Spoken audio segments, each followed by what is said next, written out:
रविरुद्रपितामह विष्णुनुतं हरिचन्दन कुङ्कुम पङ्कयुतं मुनिवृन्द गजेन्द्र समानयुतं मुनिवृन्द गजेन्द्र समानयुतं तव नौमि सरस्वती पादयुगं तव नौमि सरस्वती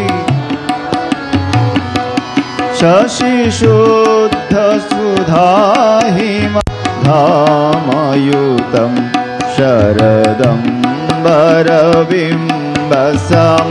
शरदम्बरबिम्बसमानकरं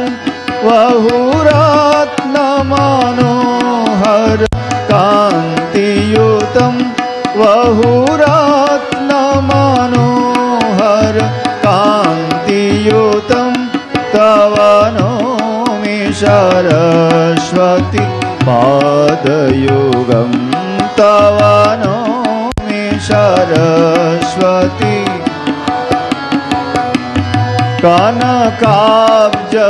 कनकाब्जविभूषित भूतिभवं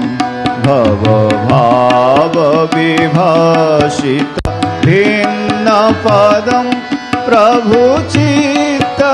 प्रभुचित्तसमाहित साधुपदं प्रभुचित्तसमाहित साधुपदं तव नौमि सरस्वती पादयुगं तव नौमि सरस्वती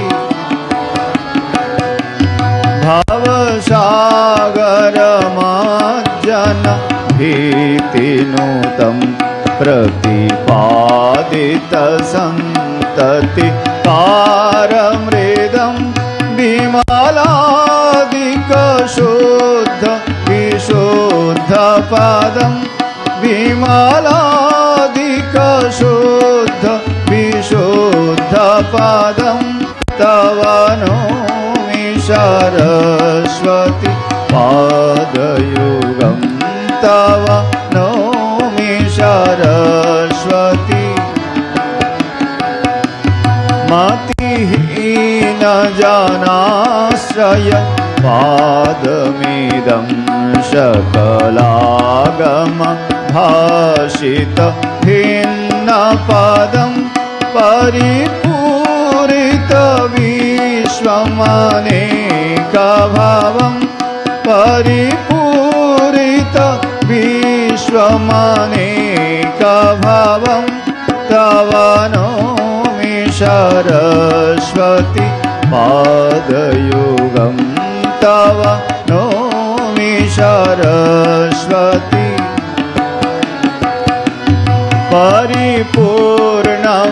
परिपूर्णमनोरथ धामनिधिं परमार्थविचार विवेकविधिं शूरयोषितसेवित पादतलं शूरयोषितसेवित पादतलं तव नौमि सरस्वती पादयुगं तव नौमि सरस्वती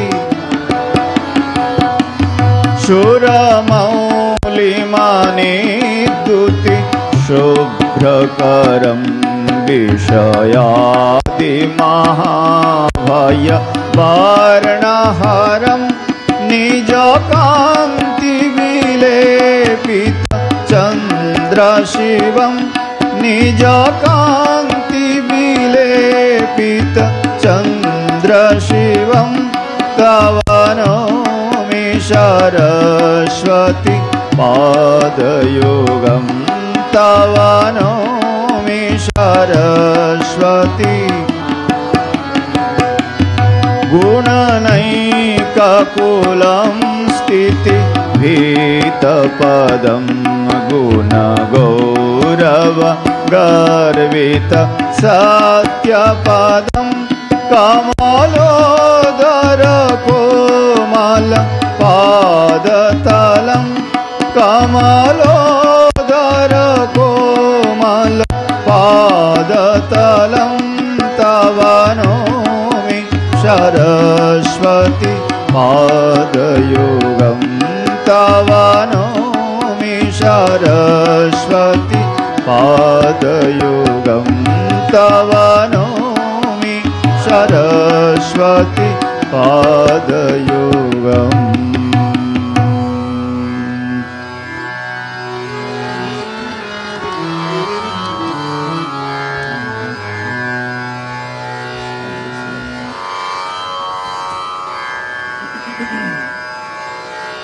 श्रीमद् भगवद गीता सप्तम अध्याय।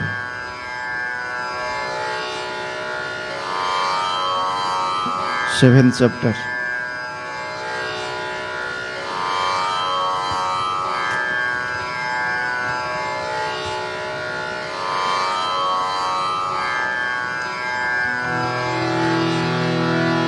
ओम पार्थाय प्रतिबोधितां भगवता नारायणेन स्वयं व्यासेन ग्रथितां पुराणमुनिना मध्ये महाभारतम् अद्वैतामृतवर्षिणीं भगवतीम् अष्टादशाध्यायिनीम् अम्ब त्वाम् अनुसन्दधामि भगवद्गीते भवद्वेषिणीं। वसुदेवासुतं देवं कंसचाणूरमर्दनं देवकी परमानन्दं कृष्णं वन्दे जगद्गुरुम्। अथ सप्तमोऽध्यायः ज्ञानविज्ञानयोग। श्रीभगवानुवाच मय्यासक्तमनः पार्थ योगं युञ्जन् मदाश्रयः असंशयं समग्रं मां यथा ज्ञास्यसि तच्छृणु। ज्ञानं तेऽहं सविज्ञानम् इदं वक्ष्याम्यशेषतः यज्ञात्वा नेयभूयन्यात् ज्ञातम् अव्यवशिष्यते। मनुष्याणां सहस्रेषु कश्चित् यतति सिद्धये यततामतिसिद्धानां कश्चिन् मां वेत्ति तत्त्वतः। भूमिरापो नलो वायुः खं मनो बुद्धिरेव च अहंकार इति यम्मे भिन्ना प्रकृतिरष्टधा अपरेयमितस्तन्यां प्रकृतिं बुद्धिमे पराम्। जीवभूतं महाबाहो यएदं धार्यते जगत् एतद्योनीनि भूतानि सर्वाणि तोपधारय। अहं कृत्स्नस्य जगत् प्रभव प्रलयस्तथा मत्तपरतरं नान्यत् किञ्चिदस्ति धनञ्जय। मयि सर्वमिदं प्रोतं सूत्रे मणिगणा इव रसोऽहमप्सु कौन्तेय प्रभास्मि शशिसूर्ययोः।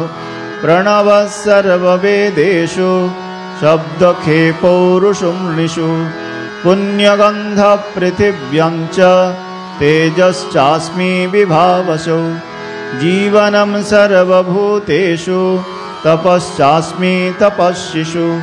बीजं मम सर्वभूतानां विद्धि पार्थ सनातनं। बुद्धिर्बुद्धिमतामस्मि तेजस्तेजस्विनामहं।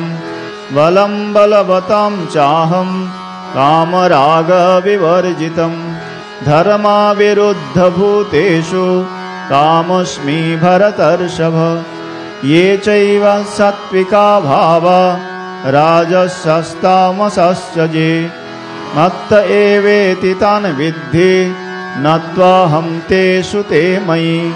त्रिभिर्गुणमयैर्भावैर्येभिः सर्वमिदं जगत् मोहितं नाभिजानाति मामेभ्यः परमव्ययम्।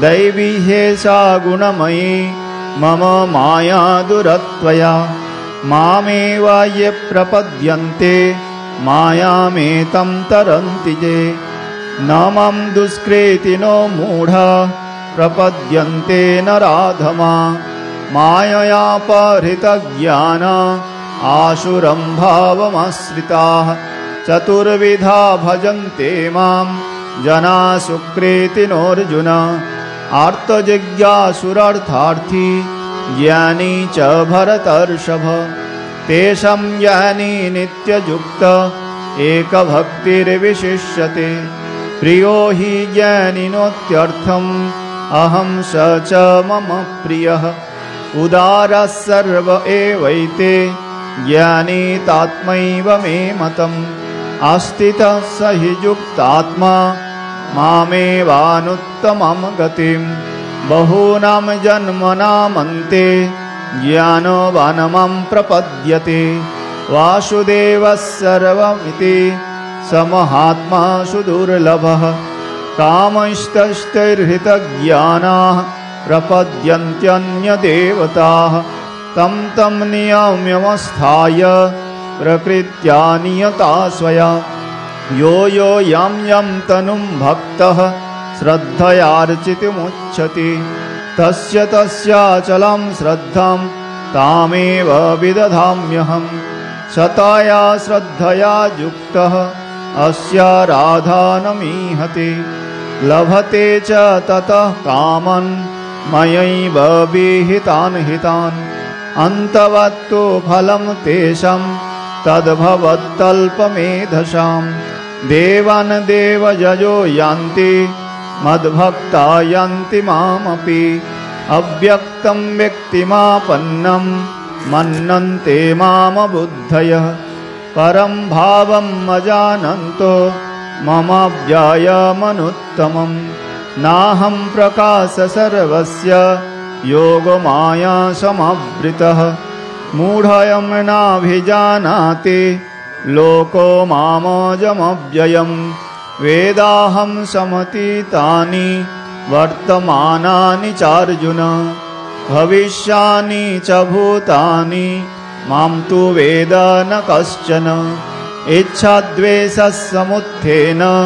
द्वन्द्वमोहेन भारत सर्वभूतानि सम्मोहं सर्गे यान्ति परन्तप तेषां तन्तगतं पापं जनानां पुण्यकर्मणां ते द्वन्द्वमोहनिर्मुक्ता भजन्ते मां दृढव्रताः जरामरणमोक्षाय मामाश्रित्य यतन्ति ये ते ब्रह्म तद्विदुः कृत्स्नम् अध्यात्मं कर्म चाखिलं साधिभूताधिदैवं मां साधियज्ञं च ये विदुः प्रयाणकालेऽपि च मां ते विदुर्युक्तचेतसः ॐ तत्सदिति श्रीमद्भगवद्गीतासु उपनिषत्सु ब्रह्मविद्यायां योगशास्त्रे श्रीकृष्णार्जुनसंवादे ज्ञानविज्ञानयोगो नाम सप्तमोऽध्यायः वसुदेवासुतं देवं कंसचाणूरमर्दनं देवकी परमानन्दं कृष्णं वन्दे जगद्गुरुं मूकं करोति वाचालं पङ्गुं लङ्घयते गिरिं यत्कृपातमहं वन्दे परमानन्दमाधवम्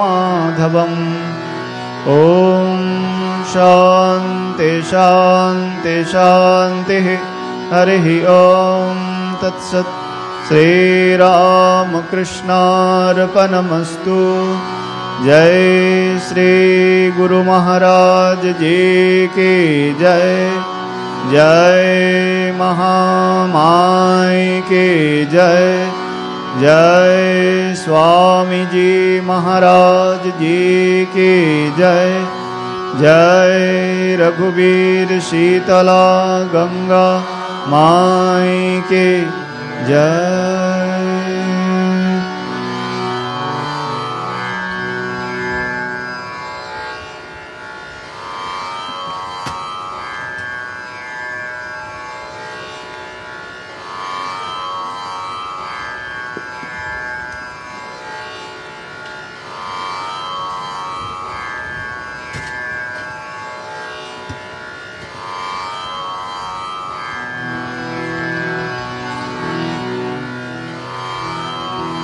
সঙ্গীত সংগ্রহ 46 46 এসো মা এসো বিনা পানি।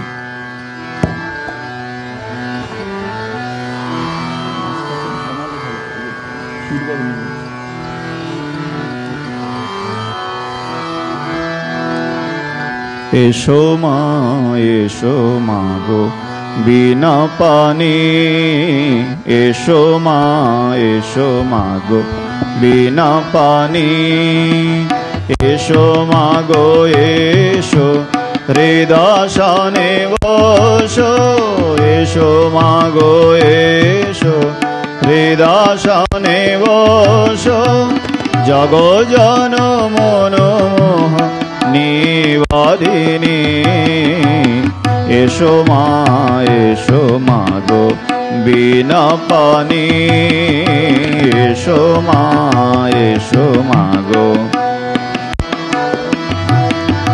যুগ যুগান্ত সঞ্চিত তামস চরণ পরশে নাশ গো মানাশ, যুগ যুগান্ত সঞ্চিত তামস চরণ পরশে নাশ গো মানাশ, হৃদি শত দলে আবার প্রকাশ, হৃদি শত দলে আবার প্রকাশ, শারদে শুভদে মা শীতবরণী, এসো মা গো বিনা পানি, এসো মা গো,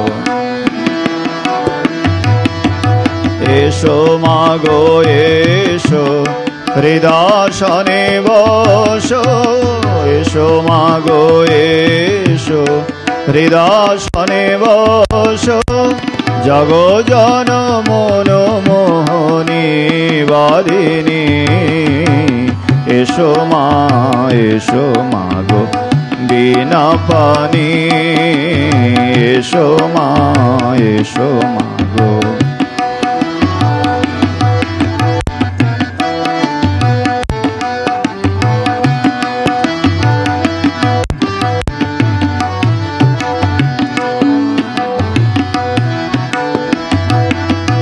যুগ যুগান্ত সঞ্চিত তামস চরণ পরশে নাশ গো মানাশ, যুগ যুগান্ত সঞ্চিত তামস চরণ পরশে নাশ গো মানাশ, হৃদি শত দলে আবার প্রকাশ, হৃদি শত দলে আবার প্রকাশ, শারদে শুভদে মা শীতবরণী, এসো মা গো বিনা পানি, এসো মা গো বিনা পানি, এসো মা গো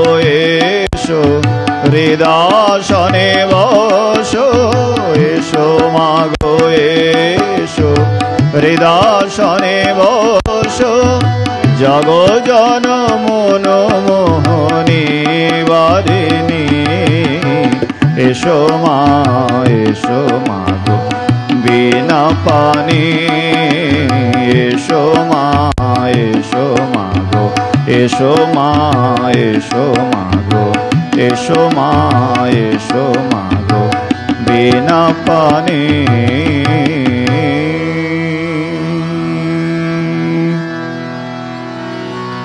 ওম শান্তি শান্তি শান্তি, হরি ওম তৎসৎ। শ্রীরামকৃষ্ণার্পণমস্তু।